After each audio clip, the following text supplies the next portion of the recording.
I'd rather be a dreamer, I'd rather be free, I'd rather be a leader, I'd rather be a queen, I'd rather be a singer in a trashy cover band.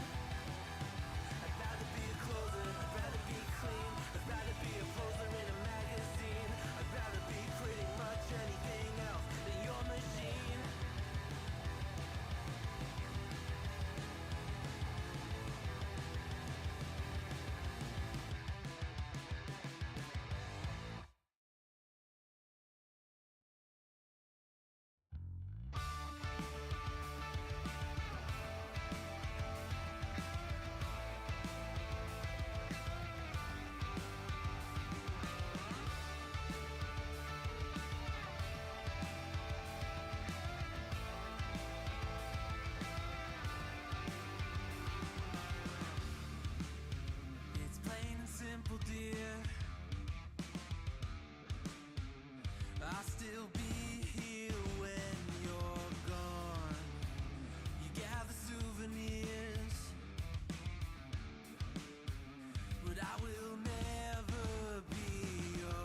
Welcome to the Thursday stream. I hope everyone's having an awesome Thursday. It is Friday Junior, basically. The weekend is here. Thank you all for joining.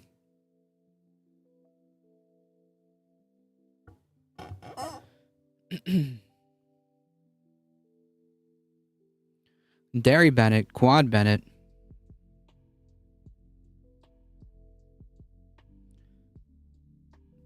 Yeah, maybe rest in piss. That guy ended up being quite quite the garbage human. So I'm not too miffed about that.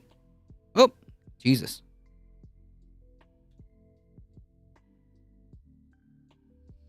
Mono, how's it going? Are people forgetting that Hogan was a POS? Yeah. Pepperidge Farm remembers. Dude, what up?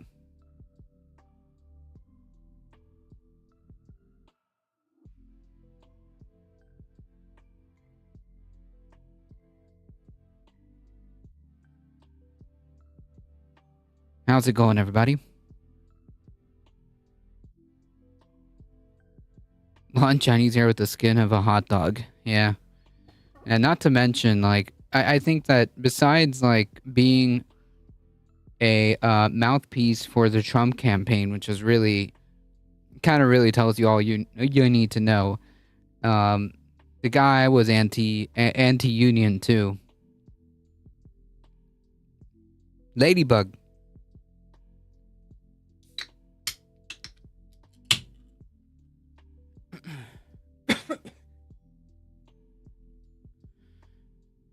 Anyways. Today it's probably going to be a short stream because my throat is not feeling that great, so we're just gonna power through. Power through the stuff that we have. And call it a day.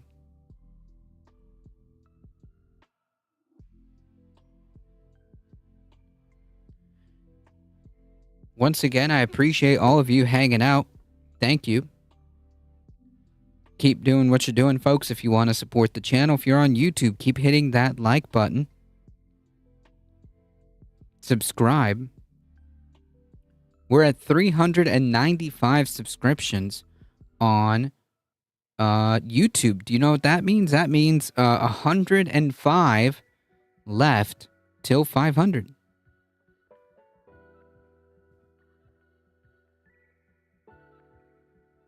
So check that out. If you want to support the channel directly, check out the merch store. Hit the exclamation mark tip. Substack. Join the Discord, folks. And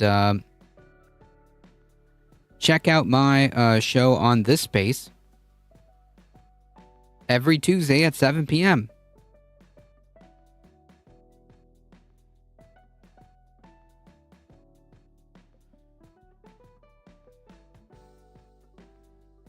Funny link, actually. Hogan's legal battle with Gawker over sex tape culmination, 150 million jury award later settled for 31.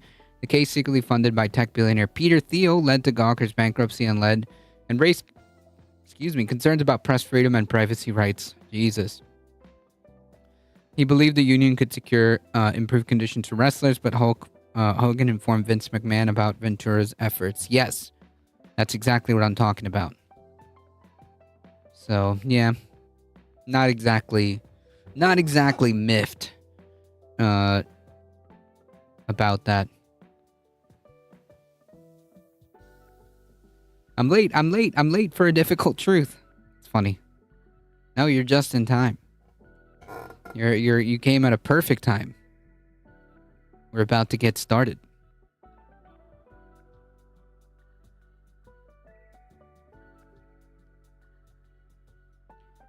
Thank you to Timmy Zero for the offline follow on Twitch.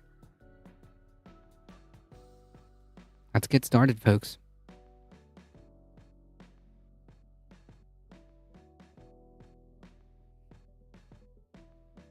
See, you came here just in time.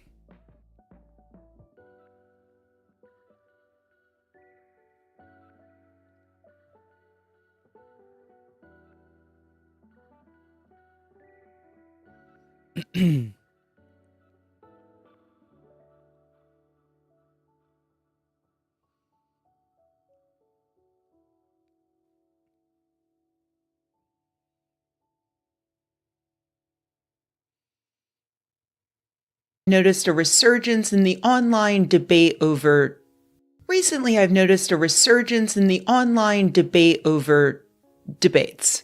This was a major topic of conversation back in the early to mid 2000s among scientists and critical thinkers who were worried about whether or not it was worthwhile to debate the other side on issues like climate change and evolution. Yeah, I mean, like if you would have asked 2015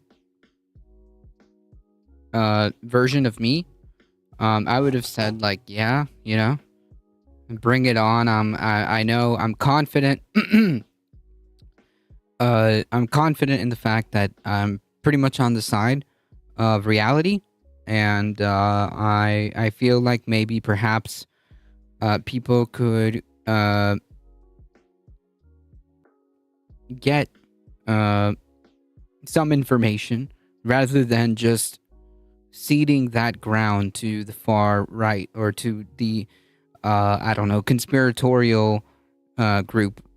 But 10 years down the road, I don't feel like there's much value in debating in debating people who just don't live in who just don't live in reality. Like there's legitimately no point in debating whether or not the climate crisis is real. I mean, like seriously, there's no we know it is, and that's that. It's not. There's no if, and, or buts about it. It's like trying to. It's an exercise in futility, right? Why would I debate somebody about whether or not water is wet? Why would I debate somebody whether or not I don't know, the sky is blue?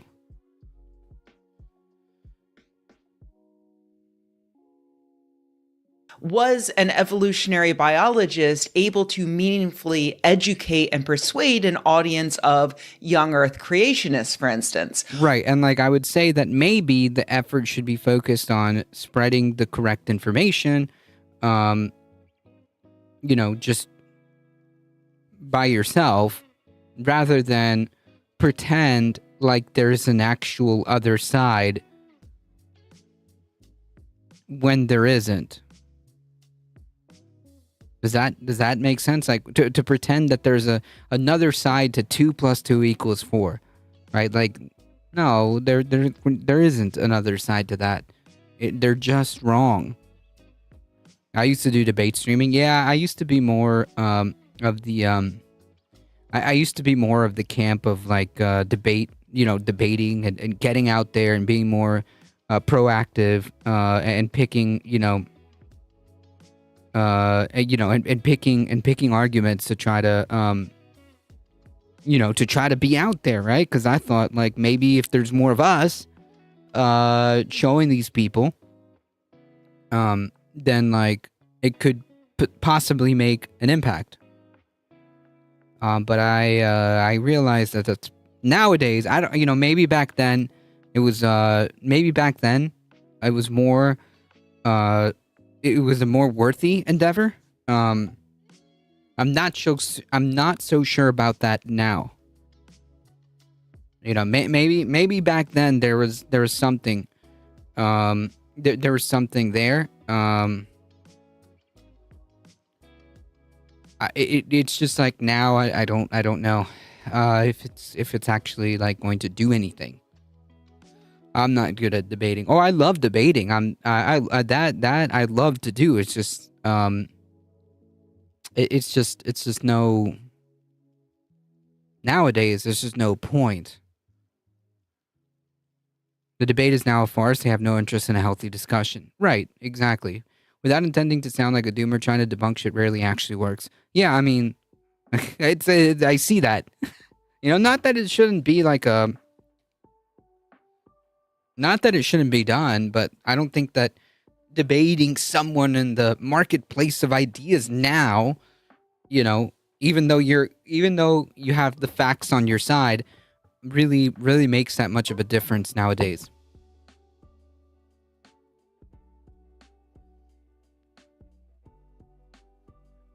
I had a never-ending line of neo-Nazis who wanted to debate whether the Holocaust actually happened. I even did it once. Mostly I took on Christofascists who wanted to debate whether LGBT people, including and starting myself, should be executed for Jesus.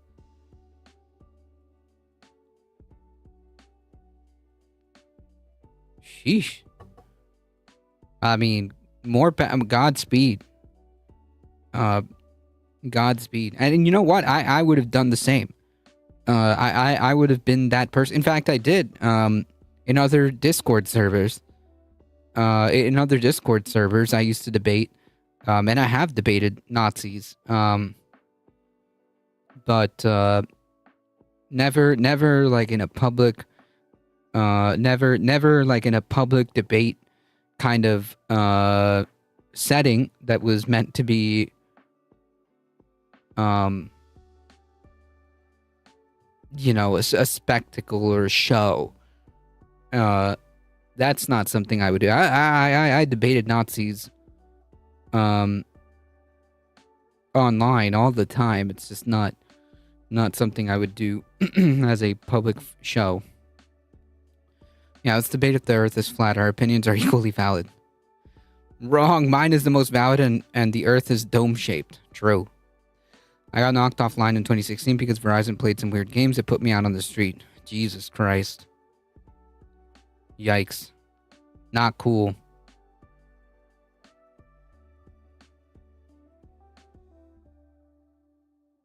Or was the attempt less than useless, with the debate actually elevating creationism to be an equal philosophy on par with evolution? We never really came to a good conclusion on whether or not. I mean, like, unless you already have like the correct framing, right? Like, let's say that this example of creationism. I mean, like, you would have to come from it would have to be like, look, creationism isn't real, okay? Like, we're just to put that in the front, like, we're talking about a pseudo nonsensical line of thought. Here's the facts, right? I think it can work if your skills completely outclass the other people, but that's rarely the case. Yeah, I mean, even then, I don't know, maybe back then, in 10 years ago, maybe that, would be the case. But even like the most skilled debaters nowadays, even then, like, they just move on. Like, even if you completely and totally destroy the other person in debate, it doesn't matter. Then who created the universe? Checkmate, liberal. Me. I did it. I have the evidence too. That's exactly my problem with debating. I just can't take the stupidity. There's truth and fact, and then whatever the hell they're arguing for. Right, and like, that's the thing. It may be tempting, because it is, for me anyways, to be like, wow, this is so easy. Like, I can't believe that we're debating whether or not the Holocaust happened, when there's like a mountain of evidence that, the Nazis kept themselves. This is without a doubt a very, very documented and corroborated genocide. So like, what kind of and then they just twist themselves into pretzels, and then they whatever claims that you may have doesn't really matter, because at the end of the day, what the Nazis would do is just say, oh, your sources are just Jewish, and then like, that's it. Checkmate. Okay, like, checkmate. Actually, all your sources are like Jewish sources, so like, whatever, not valid. Ask me how I know. The flat earthers vacuumed the wind out of sails on most debate stuff when they came out. It was sinking financially even then, which is part of why I couldn't buy my way out of the crap Verizon pulled. Yikes. There was an instant seemingly prefab team of flat earthers cooperating to prop up 24/7 debate channels that just completely destroyed the market for any debate stuff back then. Yikes.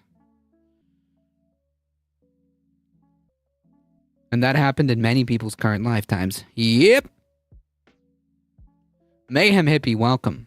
Yeah, like, you know, that's the thing. Like, you know, you could have all this mountain of evidence, all the testimonies, all the documents that the Nazis had, all the survivor accounts, all of that. It doesn't matter because they just say, like, oh, well, your sources are Jewish, and, like, that's the end of it. Well, okay, well, cool. Thanks. You know how many times I've had to, like, I've listened and I've heard that response from Nazis?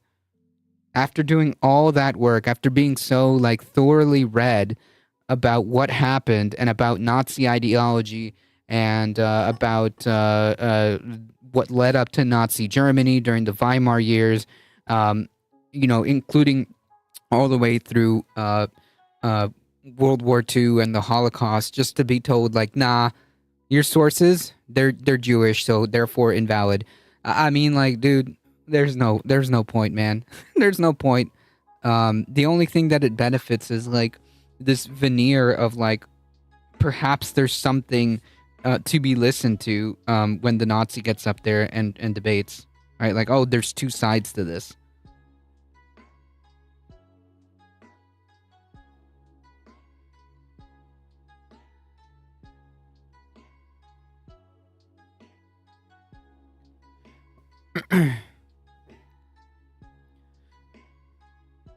Over here, there's been a resurgence of people yapping about Kalergi plan. These people haven't clearly never read Kalergi's work. He was a pan-European supremacist. He was basically on their team. Yikes. It just hurts my brain. Yep. It's worthwhile. And sorry to spoil the ending of this video so early, but I think I'm still on the fence. Back then, I really enjoyed watching a well-run debate. And I appreciated scientists who would go into places like churches to engage with an audience that definitely included people like young people who had maybe been dragged to this church all their lives and might have never had the opportunity to see any of the church's ideas get challenged. I think that was beneficial. At the same time, I started to get uncomfortable when I realized that people like Skeptic Magazine's Michael Shermer had turned debate into pure money-making entertainment, going on tours across the United States with Dinesh D'Souza arguing over the morality of atheism. And, you know, then going out for drinks and yucking it up together. It made me realize that debate was moving away from being an exercise in persuasion or exposure to new ideas and more towards being a form of base entertainment that clearly benefited both parties in terms of financial gain and also increasing their public profile. Back then, I had no idea who Dinesh D'Souza was until I saw. And that's a massive problem, right? Like, you don't want to be, you don't want, like, something that potentially could be so good, like debating, destroyed and turned into this entertainment, which inevitably that that ended up happening, and the concept of debating kind of just collapsed. The Routledge Atlas of the Holocaust by Martin Gilbert was one of my major sources, maybe even before Routledge took it up.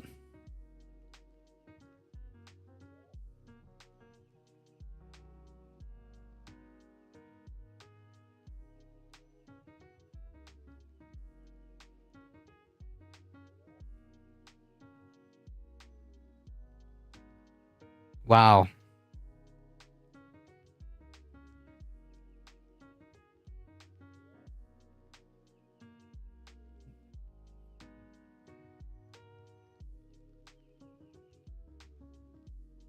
Yeah, I'm looking at it right now. Nice. This would definitely be something that I would like to add to my collection. One of these debates, but today Dinesh D'Souza has several books and movies under his belt, and of course, a felony for campaign finance violations, which of course Donald Trump did pardon him in 2018. But he has a large platform today. Did he rise to fame because of this, publicized cross-country debate tour?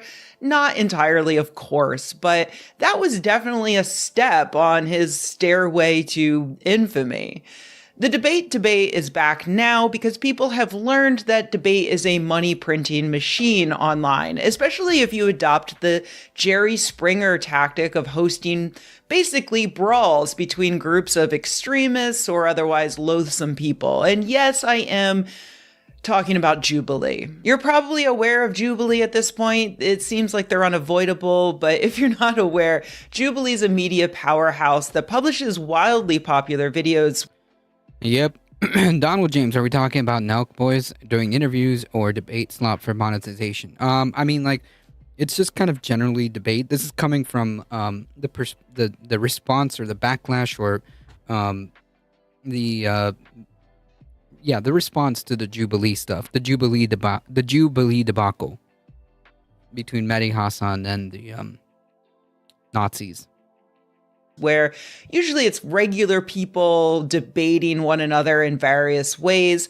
They've been popular for ages now, but in the past year or so, they've really hit pay dirt with their Surrounded series, in which one person defends their position against 20 people on the other side. So one doctor versus 20 anti-vaxxers, one Palestinian versus 20 protesters, whatever that means, one Jordan Peterson versus 20 atheists.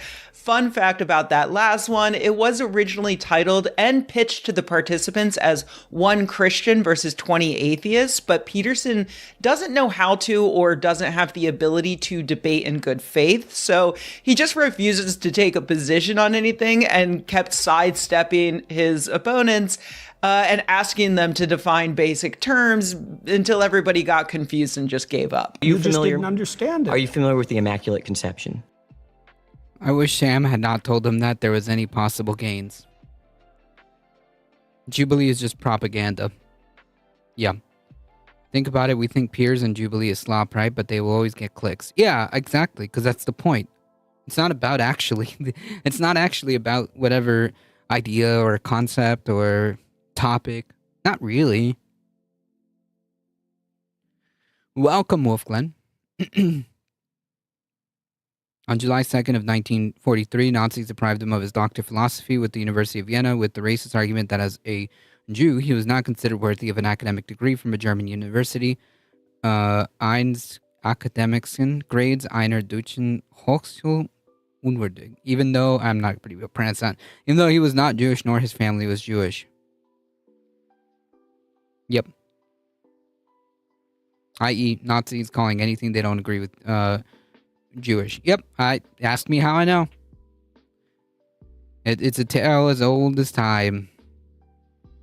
Why is that relevant? Because you go to a Catholic church, don't you? Or you've attended recently. You're interested in Catholicism, aren't you? Sure. All right. Are you familiar with their doctrines? Somewhat. Okay, you're Their familiar. doctrines are very how do they deep. regard Mary? Why are you asking me that? Because you're a Christian.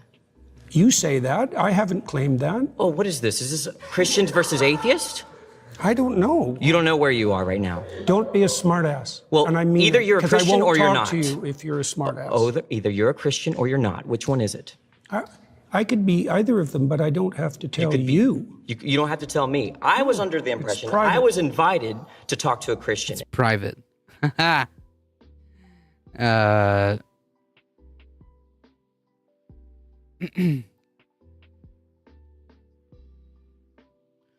PBD is also getting clicks just by having Adam and Vinny argue about their emotional charge. Slop is easy. Yep.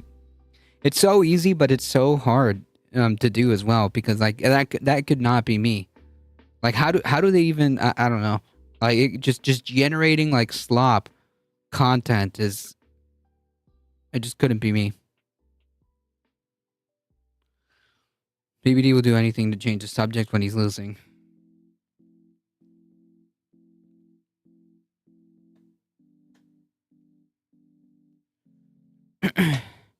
I think the flat Earth rubbish and maybe even the whole Gamergate and Elevator Gate rubbish may have well been COINTELPRO or FBI or whatever sorts of intelligence operation. I never got the sort of notoriety that would have made me a direct target, but in general, the left and atheists were so ruthlessly annihilating the Christo-fascists and Christians and fascists in debates that derailing it seemed like the sort of thing COINTELPRO affairs would do.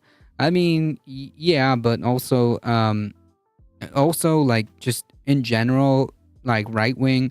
lying is so OP, okay? Like, right-wing tactics involve, like, astroturfing and lying to the point where truth is so distorted that it doesn't matter what we do. We're always going to be on the back foot. Lying is so OP.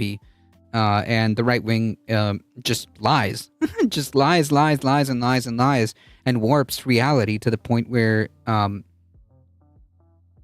we're to the point where now we are we're just trying to get them to even be on a playing field that is in reality. There's even a crew of people I ran into just directly debating communism and Marxism and smacking down everyone and everything in their path. Yeah, I mean, no doubt, like the left generally will do better in debates simply because, generally speaking, the truth, the facts of the matter tend to bend left.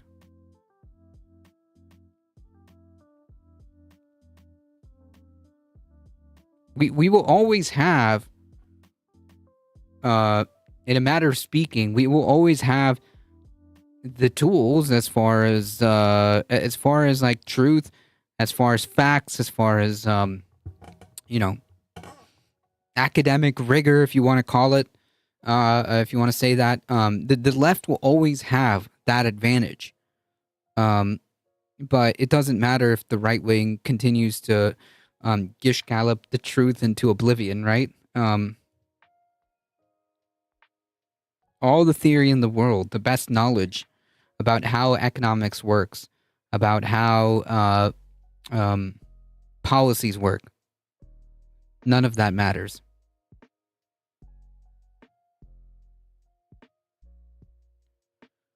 All the way left to Karl Marx. Yeah, I mean, again, the left, generally speaking, has an advantage on that. Mehdi versus 20 fascists. We all know that no good can come of that, but it's because it's Mehdi Hasan, we have to watch it. I mean, I watched parts of it, and I watched the clips, but that's about as much as I can handle. Not because Mehdi Hasan, it's because it's just too much. It's too much. What does facts or truth have to do with current debates? Exactly.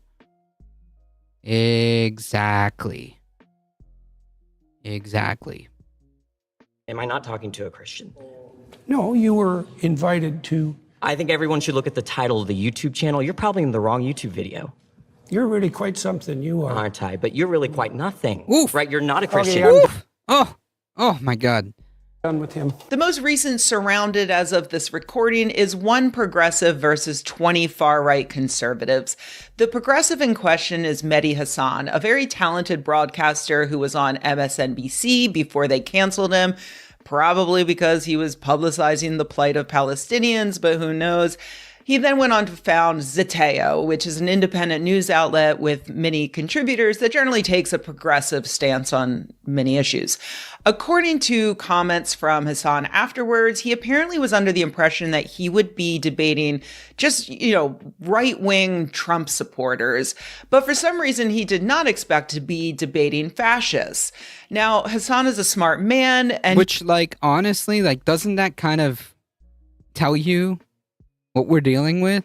If what we're being told that MAGA is, you're debating a bunch of MAGA people and then they just turn out to be a bunch of fascists, what does that tell you about the MAGA movement? Is that all is that what they can bring to the table?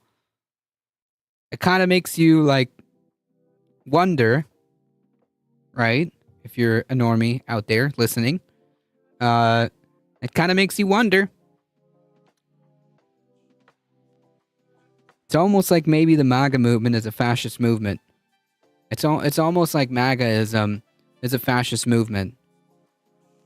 So when you're talking about MAGA, you're talking about fascist. Like, oh, but they can't all be fascist. Well, they're in a fascist movement.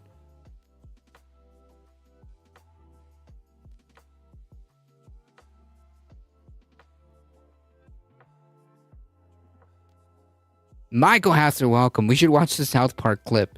Oh, it was, I haven't actually seen it. I haven't actually seen it. I don't know if I can play it here. But yeah, that's something that I definitely want to see. I want to see that episode. I haven't watched South Park in years. It's been a minute and a half since I've watched South Park. I'm talking years. Those of us who have any cognitive ability and media literacy know that this is all slop. It's pure entertainment. Yep, and that's kind of the problem, right? That's kind of the problem.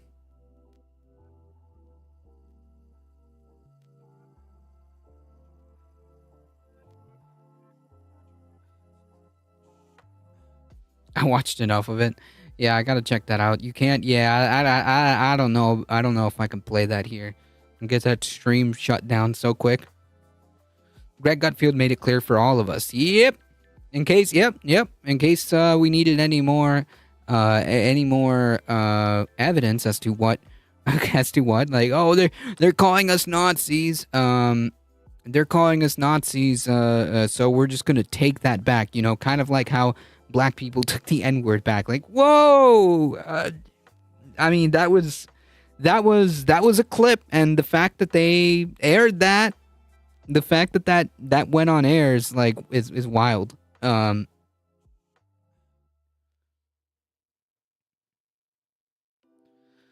Lefty, Grand Theft Autobot, B-Cat. Welcome everybody.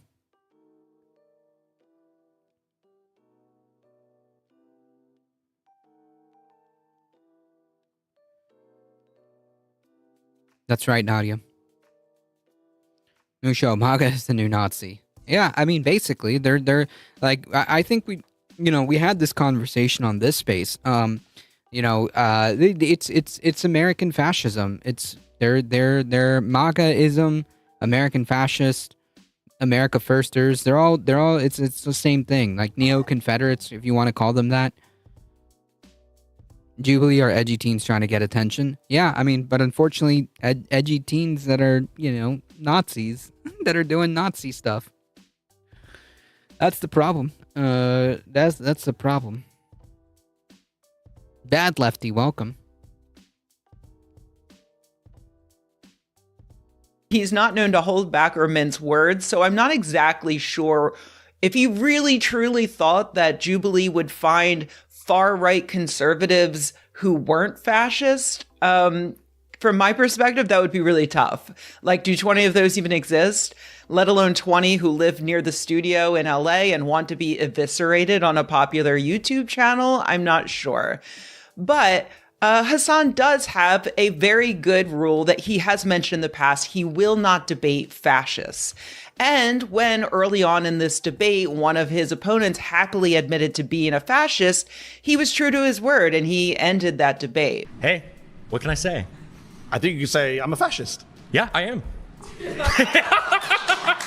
I like the disturbing part here is like how he just like laughed it off. Like, it's all good. Like, hey, it feels so good to just be a fascist. It feels so good to be able to just say it. Doesn't it feel good, my fellow Groyper? Doesn't it feel good, my fellow Groyper Nazi American fascist guys around me? Doesn't it feel good? That's the way I interpreted. That's the way I interpreted that. Like he just like let that out, let that emotion out. As a kind of it's almost like a sigh of relief. Like, yes, I can finally say it. It's okay for me to say it. And that's the problem right there. That is exactly the problem. These people cannot be comfortable. These people cannot be comfortable like that. Okay?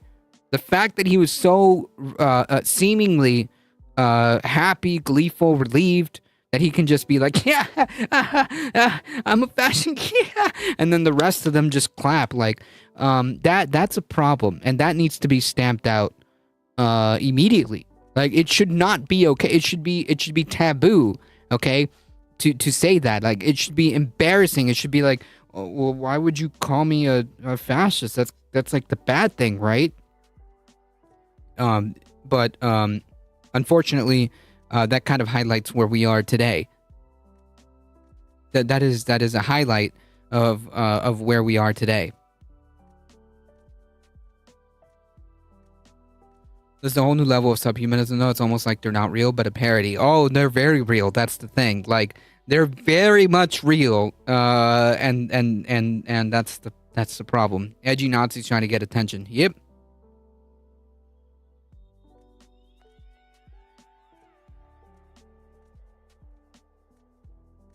That creepy Tucker laugh too.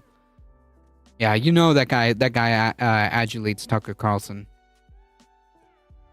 Oh, that guy was fired from his job IRL? Yes, I heard about that. And good. That's exactly it right there. Like, oh, you think that there's no consequences for you? You think that there's no consequences for you coming out and being like, ha, I'm a fascist? No, there's consequences to that. The Return of the Third Reich was not on my bingo card. It wasn't okay. He was even warned that everyone is going to watch it, including his boss. Yep. And he thought it was cool. Until, consequences happened. But the point still is that he felt confident enough and he felt relieved enough to do that. That's kind of the problem in our society, in our country. I would say, broadly speaking, right? Yeah, out and proud, and that shit needs to be stamped out. That shit needs to be stamped out. And the guy raised over 50K after he got fired. It's on the up and up. Jesus Christ. Never mind. So there was no consequences. In fact, he got money for it. Never mind. I take that back.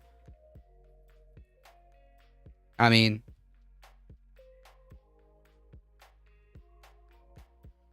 never mind.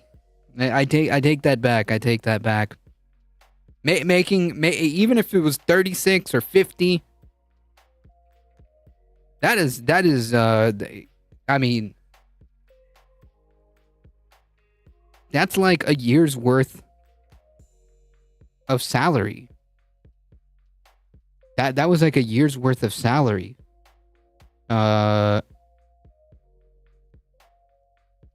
For just being fired for being a fascist. So never mind. I guess I was incorrect and I apologize. It seems like he did not receive any consequences for that, and it seems like almost like he was rewarded for that. So yeah. I hate this evil ass timeline. Yep. I would rather racists and/or fascists tell us who they are those things instead of attempting to hide it. Yeah, I mean, this is kind of like the question, right? Like, do we want them to be like out and proud, or do we want it to be taboo and just kind of keep them as and make being a fascist or make being a Nazi or make being a far right person like taboo? Like you just keep them in the dark corners where in the internet where they belong. That is something that I keep going back and forth. To me, I mean, like, I find it uncomfortable that that they feel like this is okay to do. But also, like, it's good to know. It's good to know to get a head count to get a head count as to how many people actually feel that way. But it's just like, do we think that it's do we think that it's better that they are just out and proud, or do we think that we should bring back a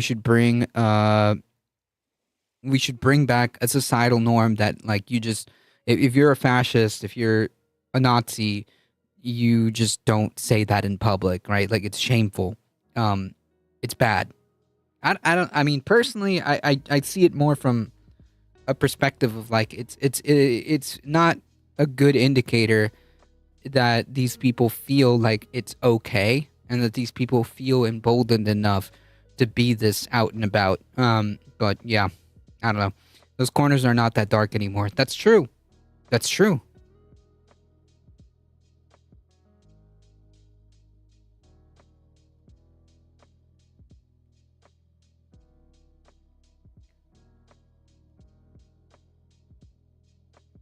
The racist Karen who called the child the N-word raised $1 million and Rittenhouse got monetized. These people get exalted, not stamped out. Yeah, that's true. Yep. And it shouldn't be. It should be like if you see a if you see something so horrific like that, you know, calling a child the N-word, a child which presumably, and I could be wrong, was disabled too, wasn't he?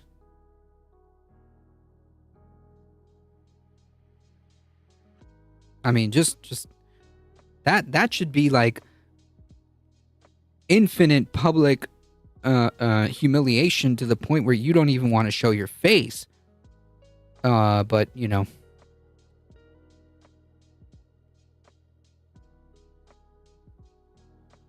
There was a book called The Fourth Reich, Klaus Barbie and Neo-Fascist Connection by Linklater, Hilton, and Asher, published in 1984. Basically proved the U.S. was all these things 41 years ago and was terrorizing the world with it to boot.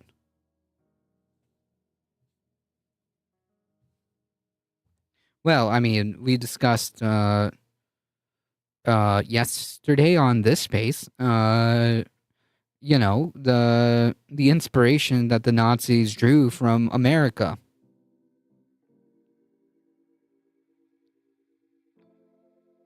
Pretty sure he was autistic. Yeah, I thought I thought so. These people need to be mocked endlessly. Yeah. I think mockery is another tool against fascism. They can't tolerate it. They crack.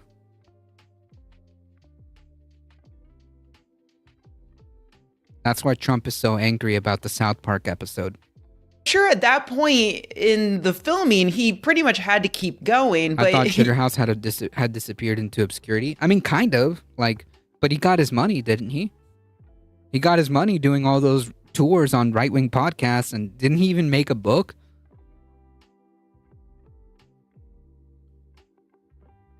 Didn't he even write a book? I mean...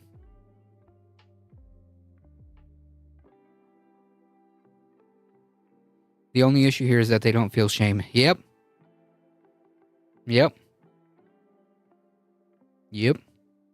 Even he noted that at least half of the audience, the other far-right conservatives, applauded along to that gleeful self-labeling of fascist.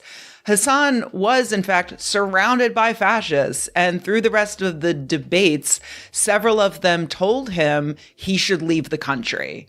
This country, the United States, where Hassan is a citizen. Holy crap. Barbie went to work for Pinochet, if I remember correctly, to set up the torture camps in Chile. Jeez.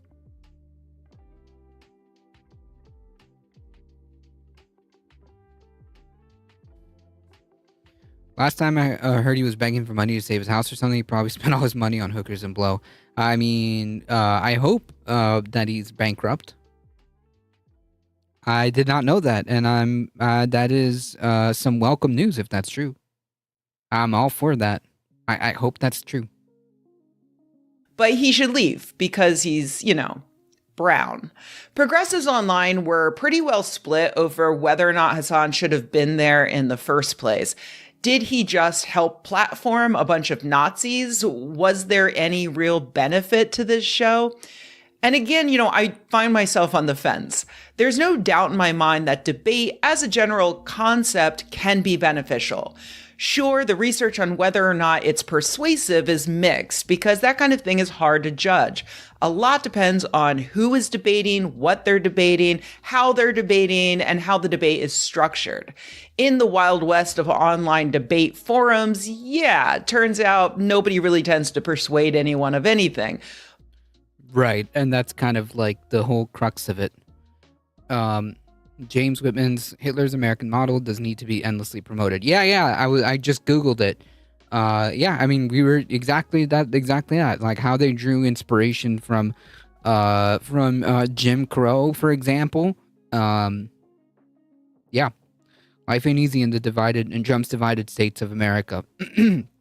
I hope I'm remembering correctly. I don't want to spread misinformation by accident. Yeah, I'm not sure. I mean, it could be true. And if it is true, then I'm all for it. I'm glad. Yeah, go fast, lose cash. That's how it should be every single time. Every single time.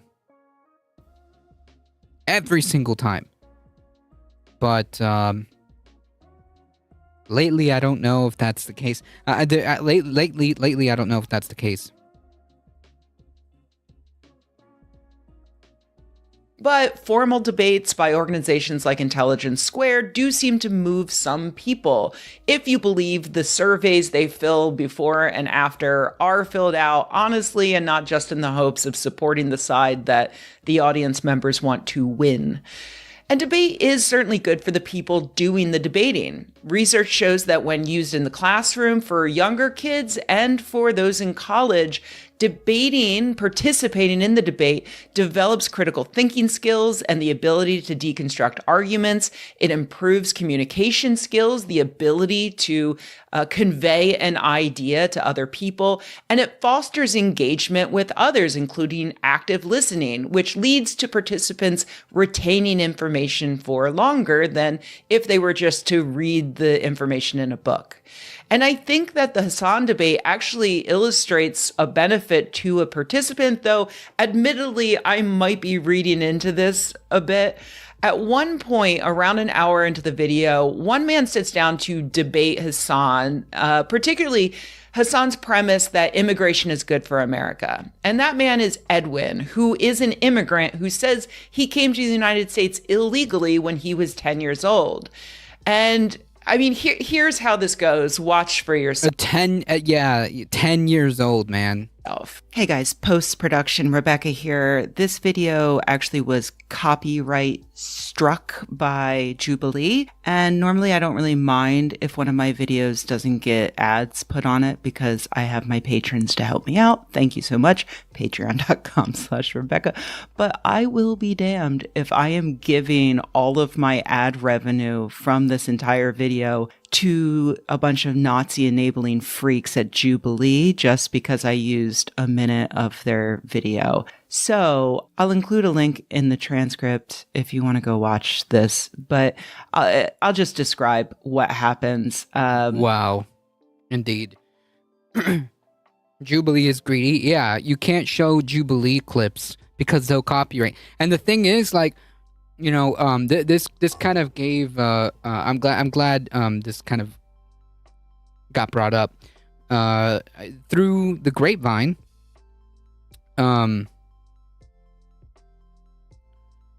Through the grapevine, it's seems to be the case that Jubilee will wait. We'll wait until a little bit so that people start talking about, you know, their videos and whatnot, and then they'll start copyright striking those people who did include their content. So yeah, sounds about right. Specifically, since it's been a couple days now. Did this guy get picked up by ICE and deported yet? No, not that I know of. No one but the most hive mind of maggots are buying what Trump's selling anymore. Trump 2.0 is fast becoming schadenfreude. Maybe.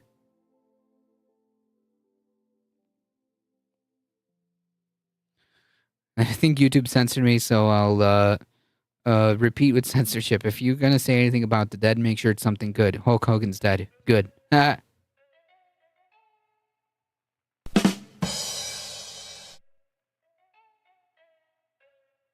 Never heard of free use. Jubilee never did. This guy sits down with Mehdi and immediately just asks if Mehdi thinks that they are scummy. Conservatives hate immigrants because he says he's an immigrant. He's actually a dreamer. He came here, quote unquote, illegally. When he was a child, his parents brought him over. And he says he doesn't really see a problem with people doing that, even though he doesn't want people to break the law. And then he just looks sad and confused.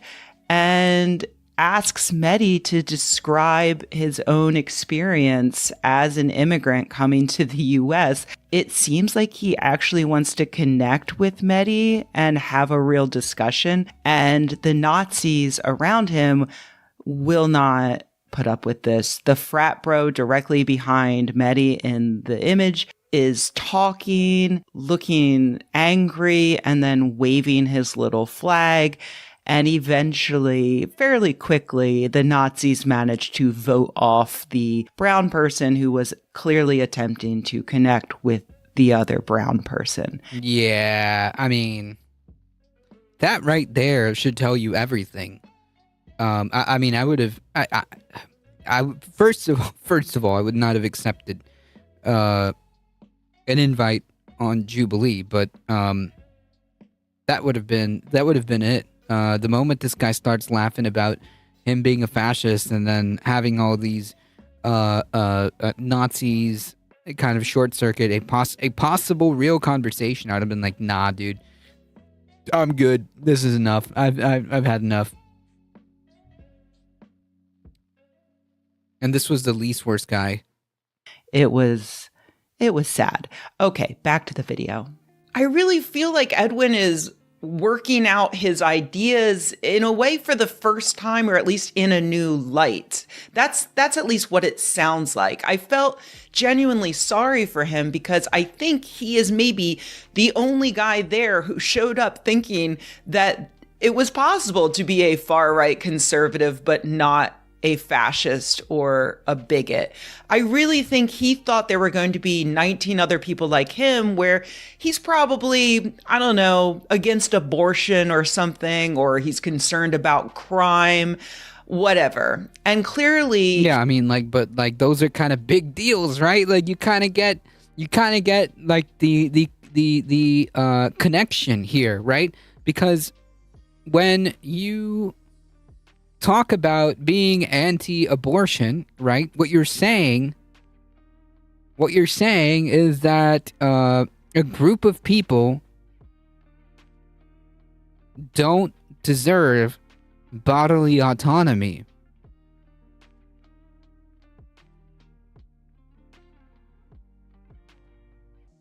And if you can be convinced that a group of people don't deserve bodily autonomy, I mean,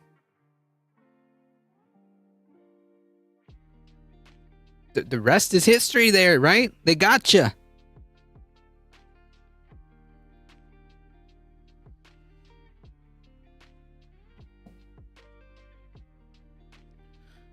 There, that one human white gorilla who hilariously claimed that he was Native American.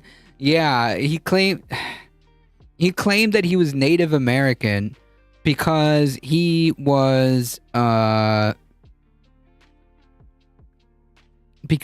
born here, so therefore he's native to here. It was just some wild statement that he tried to pull in that exchange. Because it's never about understanding others' experiences or perspectives. It's about everyone else only caring about and conceding to the pink polo's perspective. Right. He's just spent the past hour plus watching white people who are on his side sit down and tell Hassan that all black and brown people should be deported from the United States, like ethnically cleansed out of here, maybe killed. I was hoping to find Edwin online to see what he had to say following all of this, but I couldn't find him. He's not one of the social media usernames listed in Jubilee's video description.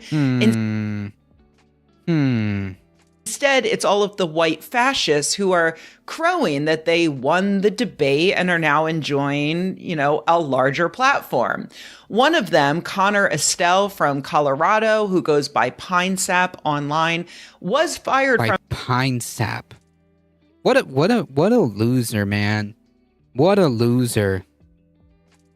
America's already voided Roe, so having the right to self-determination of one's body, not really. Yep.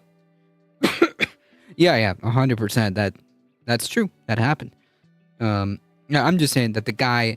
I'm just kind of like, maybe nitpicking Rebecca a little bit, because she's right. There's no such thing as some kind of like moderate MAGA conservative. That's not a thing. And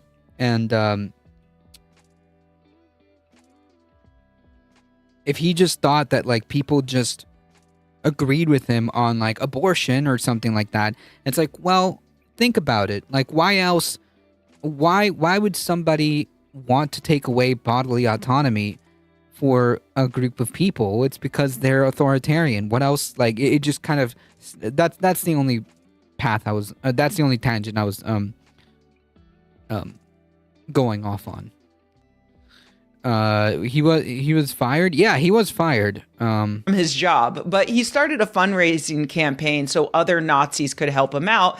And they're currently up to $36,000 and continuing to prove that they are all horrific Nazis. So yeah, I don't know what Edwin came away thinking, but it sure seems like he was confronted with a very uncomfortable truth that the people he has allied himself with would quite literally slit his throat if they thought they could get away with it because of the color of his skin and or his immigration status. And so I'm faced with this issue. Jubilee is clearly a disgusting, amoral trash can of a YouTube channel that it apparently tricked a brown immigrant into sitting down with a crowd of fascists who want him dead or gone. And they willingly gave those fascists a platform to grow by linking to their social media pages. And those fascists will edit these videos in whatever way they can to convince their fellow Nazis that they won the debate. Right. And all of that is very, very bad. And then we have Edwin, at least the way that I am interpreting Edwin. The country and the world are full of Edwins who still do not understand that. They don't understand the overt, vile bigotry that is now becoming or is the mainstream in the United States. Sure, one of these dipshits got fired, but now he has $36,000 to help him out until he gets a new job at One America News Network or Charlie Kirk's show or Tim Pool's skate park or wherever. He'll be fine because in the US now it is okay to openly be a fascist. Right. And I think that's kind of the problem, right? You know, it's like, do we want to know who these people are? Yeah. But it's a problem because they're getting comfortable with that, and there's seemingly no consequences for this, which is deeply disturbing.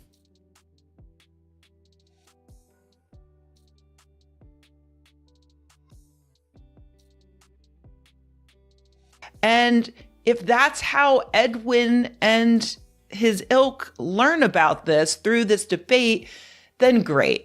Better now than as they're on their way to El Salvador to hang out in the concentration camp. But ultimately, at the end of the day, I have to agree with the debate deniers. Jubilee has proven to be more interested in being the new Jerry Springer than in their original stated intention of, you know, bringing people together despite diverse viewpoints. They are profiting off of Nazis and helping those Nazis. Right, because it's not about diverse viewpoints. It's like, dude,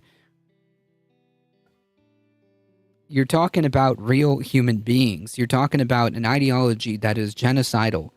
You're talking about platforming a genocidal, violent ideology. And also, like, there's no opinions to be had when you're debating facts, right? Like how they had that one doctor versus like anti-vaxxers or whatever, right? Like there's nothing to debate there. They're just wrong. They're just wrong.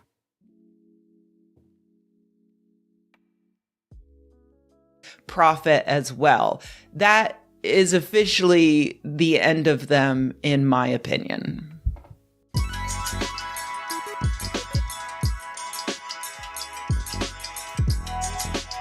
Hey everybody, thanks for watching. If you enjoyed this video, please give it a like. If you loved the video, please subscribe. And if you think the world could use more videos like this and you happen to have a few bucks laying around, head to patreon.com/. Such a good video. Boycott Jubilee straight up. I'll only watch someone else play clips of it. Yeah, I'm not watching that, and I'm not giving them any more views. Nope. I think in general that's a pretty good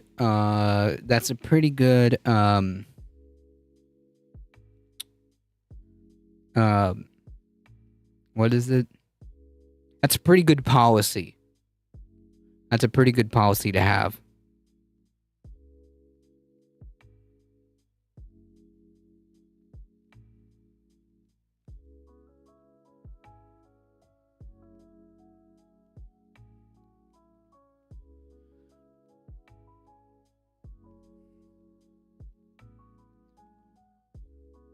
Remember how we were told that it was the Democrats who are weaponizing the DOJ and who are weaponizing government against their political opponents? Remember that? Pepperidge Farm remembers. Anyways, there's now a strike force, as they call it, to investigate Obama amid the Epstein scandal.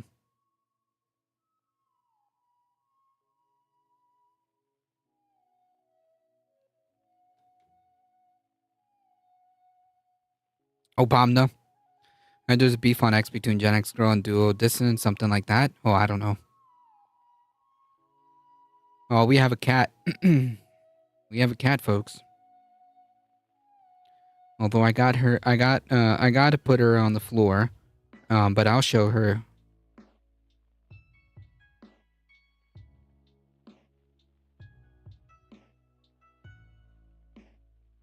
Look at this pretty baby. Look, kitty, that's you.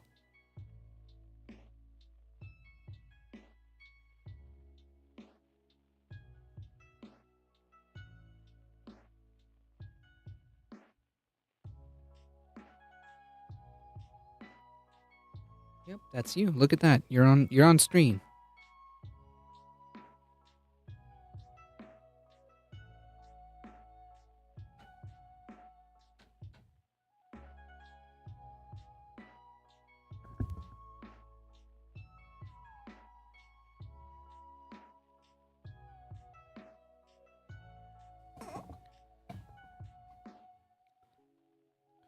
A tuxie. Yes, she's a tuxedo.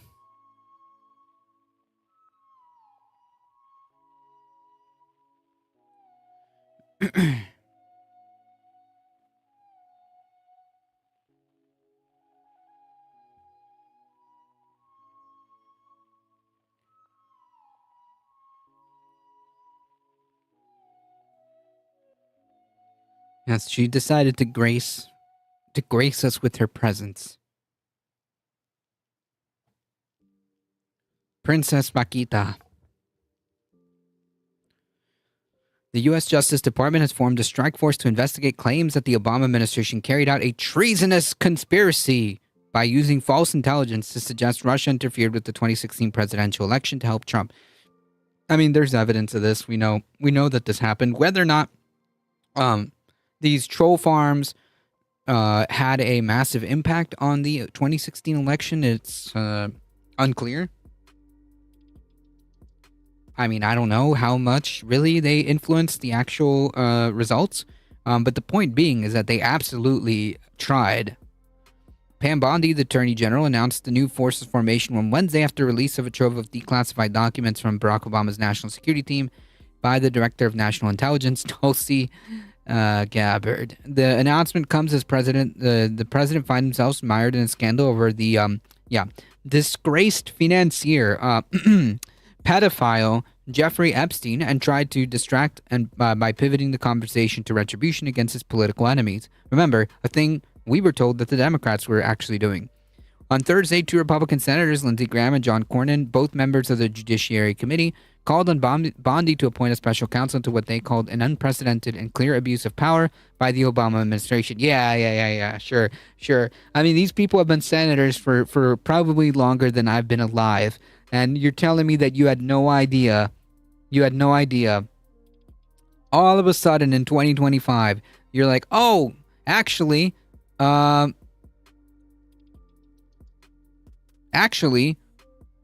it seems like we were misled. It seems like there was false information. I mean, the reality. It doesn't matter. We'll fabricate it. Well, if we had to retcon what happened, so be it.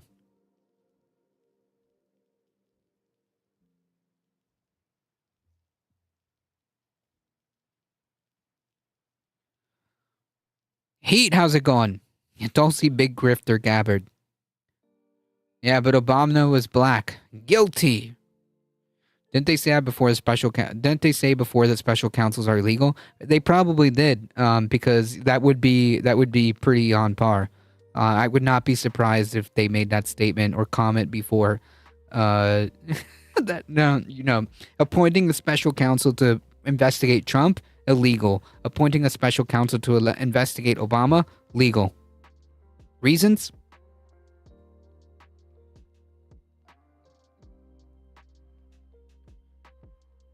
Quote, for the good of the country, we urge Attorney General Bondi to appoint a special counsel to investigate the extent to which former President Obama, his staff, and administration officials manipulated the U.S. national security apparatus for a political outcome. Yeah, sure, whatever. Tulsi Gabbard alleged that Obama and his senior officials concocted a years-long coup against Trump. Wow. Obama playing the long game, man. It's incredible.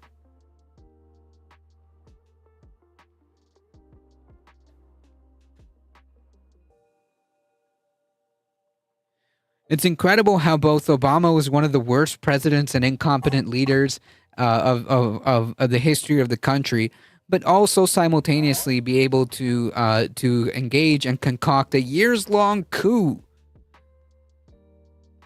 against Trump using the intelligence apparatus.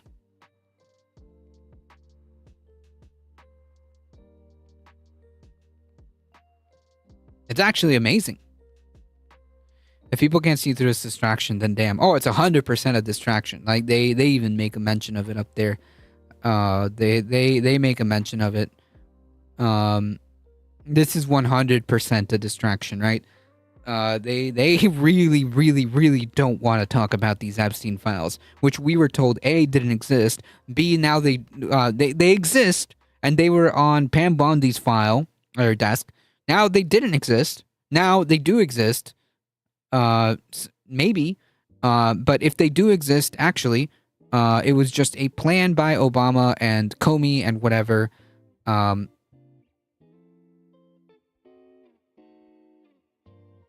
don't look too much into it, even though the DOJ told Trump that his name appeared several times in the Epstein list. But never mind that. Here's an investigation into Obama. And how he manufactured Russiagate. I have a clear image in my head of Michelle rolling her eyes. There's always money in the banana stand. Yep, just say the word, Obama. Yeah, Obama is like, Obama must be like omnipotent in these people's eyes. To be able to do that, even though this whole time is actually amazing. Gabbard alleged that Obama and his officials concocted a years-long coup against Trump, manifested in his special counsel investigation and FBI inquiries by manufacturing intelligence in the weeks after Trump's 2016 victory over Hillary Clinton that was meant to show collusion between his campaign and Russia. I mean, like, it brought didn't it lead to dozens of indictments and convictions?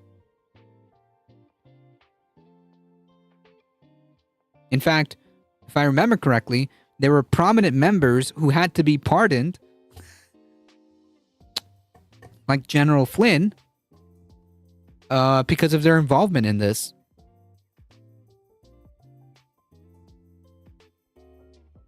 So, I mean,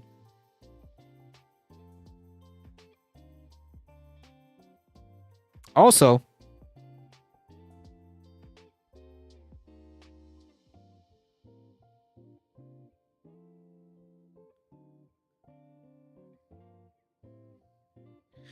if there was shenanigans, if Hillary Clinton thought that she was meant to win, that she legitimately won, like, wouldn't there be a fight over the outcome of the election? I don't know. The real controversy is that Obamas don't use ketchup past age 8. Snobs. That is pretty. That needs to be investigated. Like how Joe Biden is a senile old man while single-handedly fought off the GOP. Right. Like he single-handedly enabled communism, enacted communism during his 2020 reign, destroyed the country, rigged an election too. But also he's incapable of forming sentences. He's a dawdling old fool. Damn it, I'm walking around my house now saying, Obama! She has recommended that criminal charges be pressed, including against Obama himself. Trump has embraced her argument and said that Gabbard's finding reveal irrefutable proof of treason. I mean, like, all jokes aside, this is kind of disturbing because it's an attempt, in my opinion, to set up, like, not just to serve as a distraction, to try to change the news cycle, to desperately try to change the news cycle about the Epstein files, which clearly Trump is desperate to move on from, but also this also serves as a pretense to see how far we can go in terms of political into persecuting political opponents, and see if we can maybe jail a political opponent. I mean, preferably if they can put Obama in jail or pretend like they're going to make some giant Department of Justice investigation. I mean, the point being is that this also seems like another test to the fences. If you catch my drift. Presidents are immune from criminal prosecution thanks to Trump. Oh yeah. Incidentally, presidents who are acting in official capacity apparently have immunity. So I mean, it's not technically yes. Bipedal meatbag. Whether or not they respect that is one thing. Is another. Bondi set the scene for Justice Department investigation after Gabbard presented what she claimed was evidence of a crime at a White House news conference on Wednesday. The Department of Justice is proud to work with my friend Director Gabbard, and we are grateful for her partnership in delivering accountability for the American people. We will investigate these troubling disclosures fully and leave no stone unturned to deliver justice, which means we're going to waste a whole bunch of time, and pretty soon we're going to forget about all of this. Fox News cited a source close to Bondi's strike force as saying no serious lead is off the table. Sure. However, any moves to prosecute Obama are likely to be stymied by last year's Supreme Court ruling granting presidents broad immunity from criminal prosecutions for acts committed in the course of their presidential duties. You know what? If it's a waste of time and resources, but if Obama's guilty of something, then so be it. Our side believes in accountability and their side doesn't. Well, yeah, I mean, if you're legitimately like, if there's a legitimate concern about something that Obama did, that's not the issue, right? Like, we're not talking about like Obama being prosecuted for the war crimes he committed. We're not talking about Obama being prosecuted for the drone strikes that he did. No, we're not talking about that. We're talking about some manufactured nonsense that was already proven to be true. We're not dealing with people in good. We're not dealing with good faith actors here. Is what I'm trying to say. Otherwise, I mean, this wouldn't be a story, right? I'd just be like, oh, president is doing crimes. Yeah, yes, prosecute him. But yeah, that's not what's happening here. This is just political persecution for the sake of, oh, he's a Democrat, and I want to test to see how far I can take this.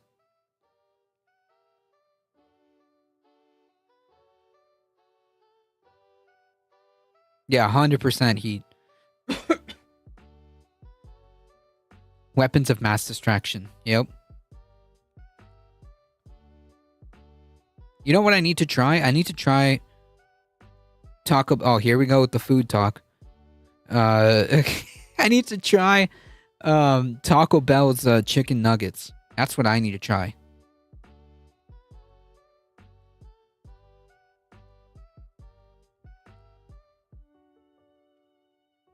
It wasn't me. No, I don't care. It's all good. The ruling was widely viewed as favoring Trump, who is facing criminal investigations for acts committed in his first presidency, including the retention of classified documents. Ironically, it may now form an obstacle to Trump's stated desire to pursue retribution against his political opponents. Right, and that's the problem, right? Yeah, I mean, maybe the Supreme Court strikes this down. Maybe it doesn't even get that far. But the point is, we're testing out how far we can go with retribution against political opponents. That's the story here.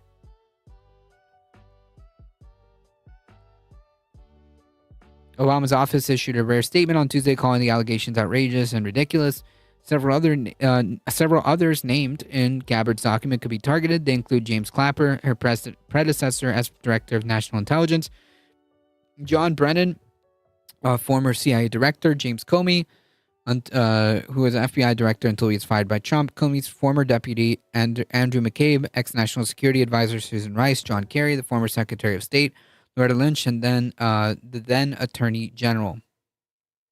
I did everything right and they indicted me. Brennan has already been the subject of criminal referral by the current CIA Director, John Ratcliffe. Kash Patel, the FBI Director, has opened a criminal investigation into Brennan and Comey, according to Fox News, although the scope of it is unclear. During his first presidency, Trump publicly accepted the FBI's finding that Russia had sought to interfere in the 2016 race. So, yeah. Although he publicly accepted Putin's denial of the U.S. intelligence community's conclusions at the 2018 summit in Helsinki, a 1,000-page Senate intelligence report in 2020 found that Russia had intervened on Trump's behalf, noting that Trump's campaign chair had regular contacts with the Russian intelligence officer. But, whatever. Evidence. Who cares? None of that matters. None of that matters. It was Obama. He had he was doing a soft coup this entire time. Whatever. Reality is what I make it. But in Wednesday's White House appearance, Gabbard unveiled the declassification of a 2020 report from the House of Representative Intelligence Committee, which he said showed that the goal of Russian meddling was to undermine faith in the U.S. electoral process rather than to help Trump. Okay, but that's like a distinction without a difference, right? Like, let's be so for real. Undermining the faith of the U.S. electoral process only benefited one person in that exchange. Like, come on.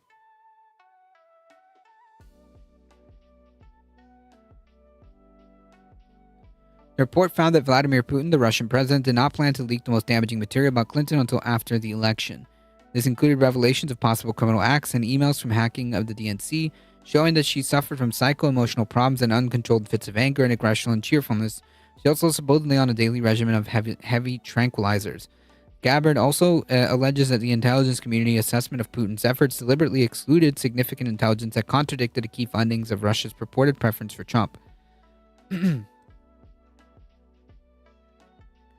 Instead of investigating those implicated in the Epstein files. Yep.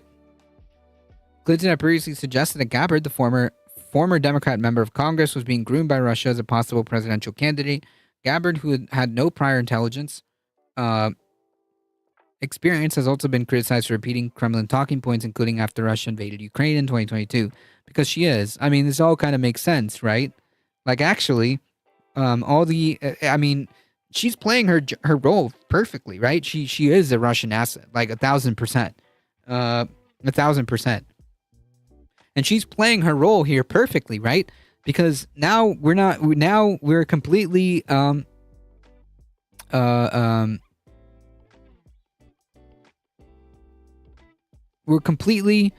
detaching Russia from any responsibility, even though we've had plenty of evidence to suggest otherwise.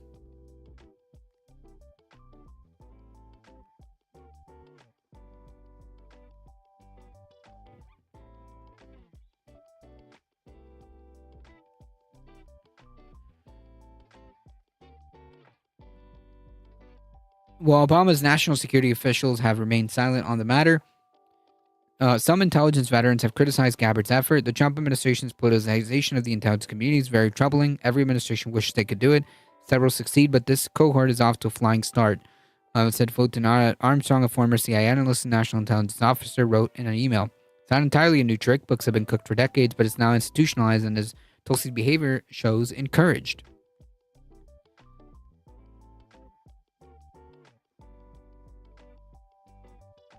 Just asked him, the pool man at Trader.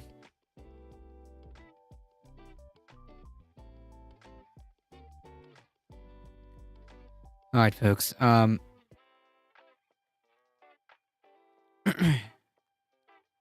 got enough. I've got enough voice.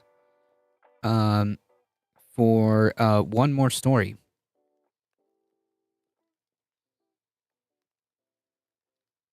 Let's do it.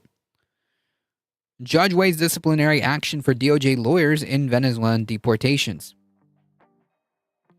Judge James Boasberg, that's right, he's back, said on July 24th, today, he may initiate disciplinary proceedings against the Justice Department lawyers for their conduct in the lawsuit brought by Venezuelans challenging their removal to the high-security concentration camp in El Salvador. Boasberg, prominent Washington, D.C. judge who has drawn President Trump's ire, said during a court hearing that a recent whistleblower complaint had strengthened the argument that Trump's administration officials engaged in criminal contempt of court by failing to bring deportation flights back to the United States. Are you sick? No, my voice just feels muted. You know, like when you talk too much and your voice kind of feels low or dry. I don't know how to describe it.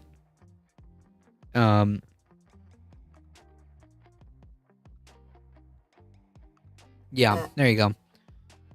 So, Astral Calico, welcome. So yeah, that's why I've been talking as low as possible, and I've been talking all day at work. I've been talking all day at work, so it's just one of those things. Thank you for the follow, appreciate it.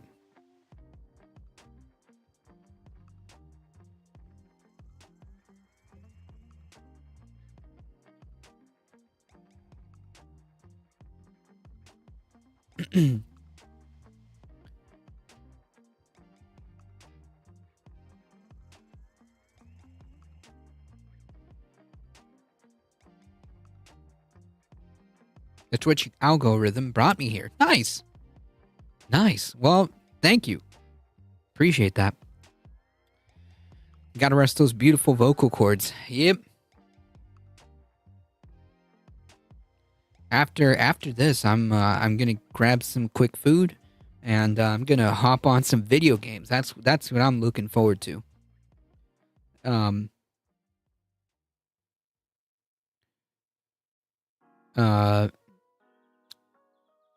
I've been playing some older titles, trying to catch up on a lot of games. I mean, I don't play as many video games as I used to. But lately I've had this resurgence of trying to play more games, try to get myself back into it. And one of the games that I've recently booted up is Left 4 Dead, a game I haven't played in literal decades.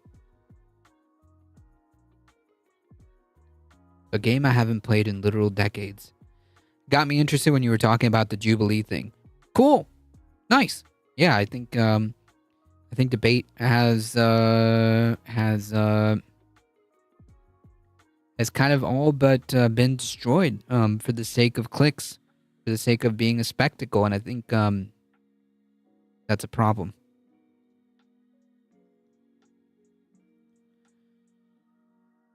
Boasberg also raised the prospect of referring the Justice Department lawyers to state bar associations which have the authority to discipline attorneys for unethical conduct.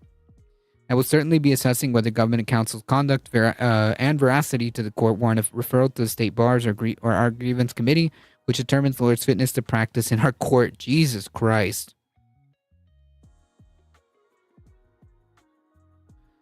What you gotta do, pick one game, make it a good one, play it for decades, nothing else. Oof. Oof. That's a tough one. I think the only game that I've done that I could play, oh man. Maybe Halo? Like just give me Halo the Master Chief Collection and Halo Infinite, and then possibly the new Halo remake that's coming out. And if I'm only allowed to stay on those, I could probably stay on those for quite a while. Maybe a couple years. I don't know if I can make it a decade. But I could stay there for a couple years. Right? And I'm also jeez, it's like opening a tab. It's like every time I start a game, it's like opening a new tab, and currently I have like 30 tabs open, so to speak. Another game I've been trying to get make more headway in is Kingdom Hearts. If you've never played Kingdom Hearts, you should play it. If you never got the chance to play Kingdom Hearts during the PlayStation 2 days, I highly recommend it. I'm currently on Legend of Zelda Breath of the Wild. Nice. Mrs. Truth is currently playing Tears of the Kingdom, and she has been locked in that game for months at this point. She has not played anything else but Tears of the Kingdom for months. Like it has been a minute and a half. Like so much so that I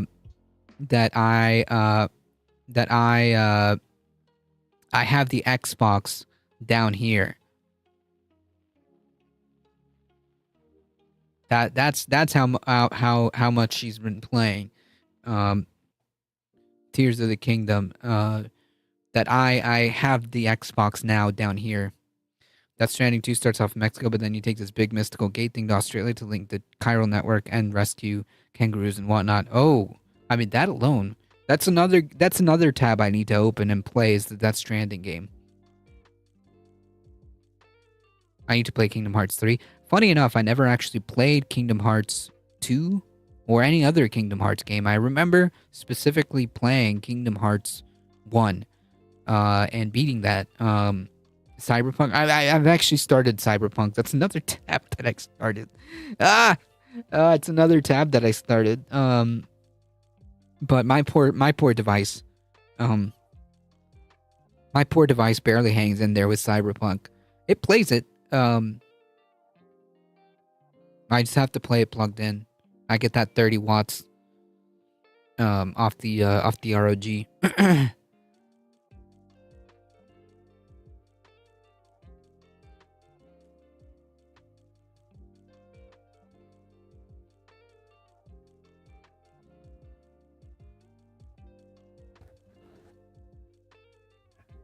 Too many games. Yep. It causes paralysis analysis. It causes paralysis analysis. Like sometimes even when I want to play video games, I boot up my stuff and I see too many options. And then like, I don't know.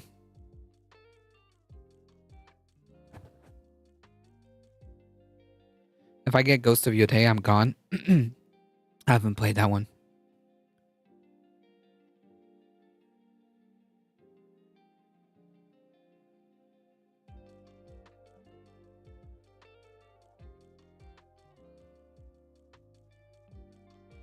Read and rap, welcome. I need something that will decide for me. Yeah. Like have like a little like script. And you put in all your you put in all your game titles and then like just raffle it off and go, okay, today we're playing Cyberpunk and that's it, you know. Okay, comes out in October. Gotcha.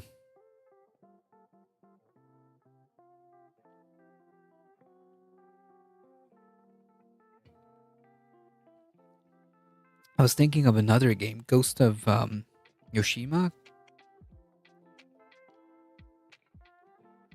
Anyways, Wolfsburg has been hearing an ACLU lawsuit brought on behalf of the alleged Venezuelan gang members removed from the United States under a rarely invoked 18th century law, the Alien and Enemies Act.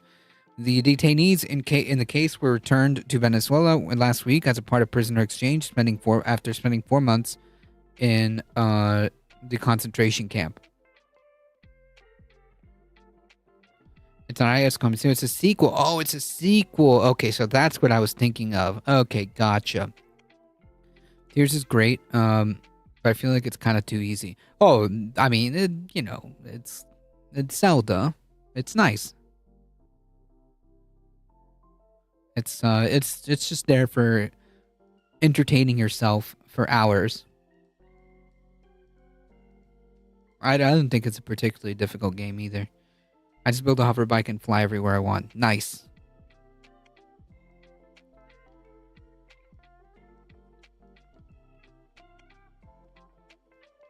Mrs. Truth loves the little Koroks.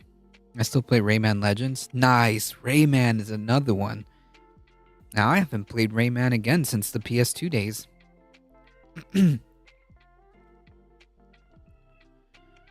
Tsushimo's so good, one of my few platinums. Nice.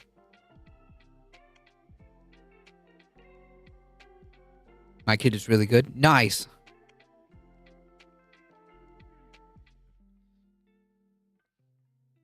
I love Zelda. I love Tears. I just think next to be Breath of the Wild, it's easy. Gotcha.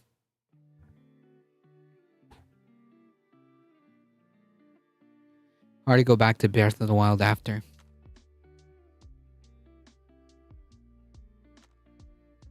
Gotcha. The migrants' lawyers have disputed the gang membership claims and said the clients have not given a chance to contest the government's assertions. Wolfsburg said in April that the Trump administration appeared to have acted in bad faith when it hurriedly assembled 3 deportation flights on March 15th. And, of course, we know what happened there. And a 2-to-1 order, a federal appeals court in April temporarily paused Wolfsburg's effort to investigate whether Trump engaged in criminal contempt. The Trump administration engaged in criminal contempt. Wolfsburg said during Thursday's hearing that the delay of the appeals court was frustrating for the plaintiffs and that a whistleblower complaint from Erez Ravani, a former justice attorney who was fired in April, strengthened the contempt case. Ravani described 3 separate incidents when the Justice Department leaders defied court orders related to the deportation of immigrants living in the country without legal status. Attorney General Pam Bondi, on a post on Twitter, called Ravani a disgruntled employer and a leaker. So, yeah. I have not played Red Dead Redemption either.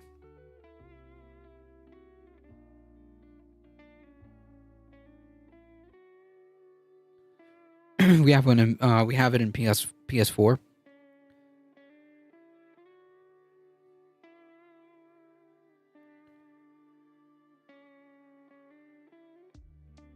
Was Rayman the one who threw hands? Yes. It was good AF. PS1, if I remember correctly. Yep. PS1, PS2. Wasn't there even a version for the PSP, the PS Portable?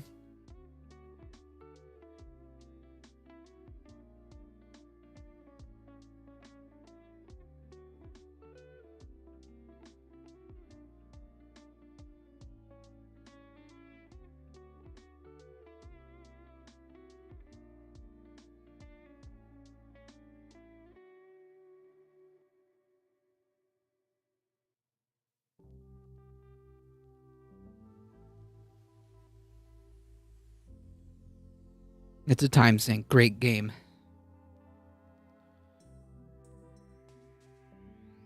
I've Red Dead Redemption on PS5. Yeah, I haven't played Red Dead Redemption either.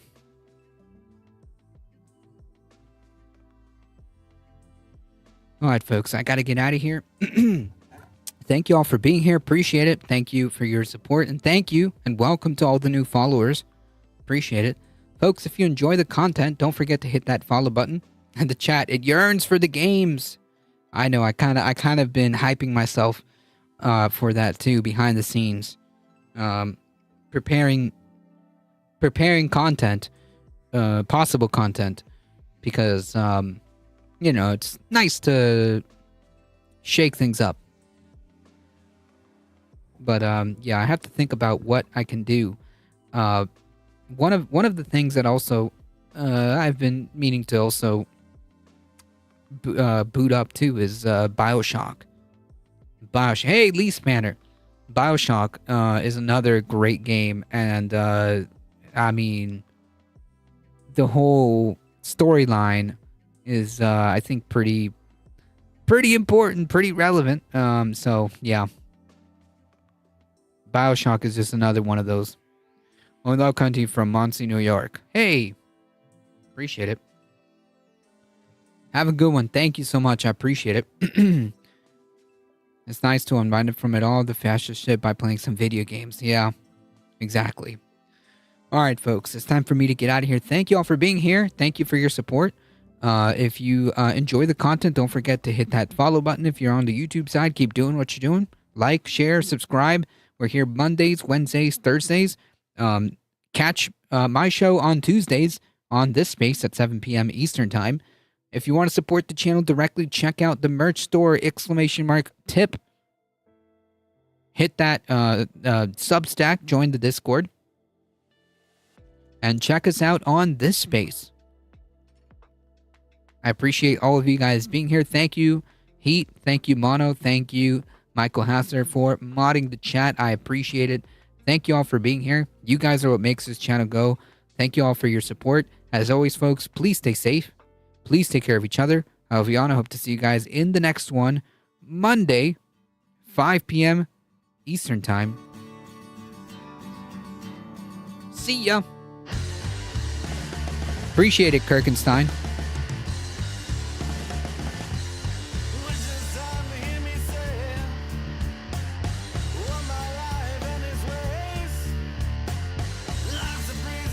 Check out this space. I think there's Leftist Mafia or the Humanist Report.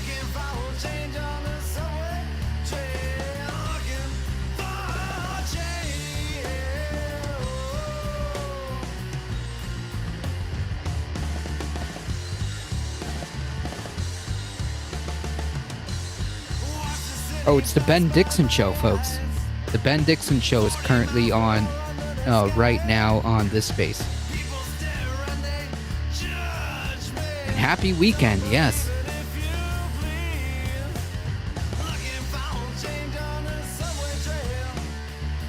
Hang tight, folks. Hang tight.